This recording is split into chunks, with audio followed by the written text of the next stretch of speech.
नमस्कार.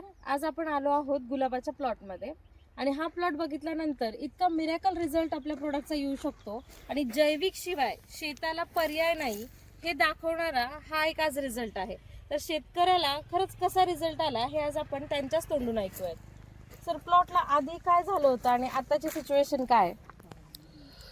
ह्याच्यामध्ये ह्याला बुरशीचा अटॅक झाला होता. याला डाउनी मिल्ड्यू हा रोग आला होता. याच्यामध्ये पूर्ण प्लॉट पिवळा होऊन त्याची फुलगळती झालेली होती आणि फुलसुद्धा जळत होते. यामध्ये मी बाप्पूंच्या सांगण्यावरनं याला धन्वंतरीचे हे प्रोडक्ट घेतले.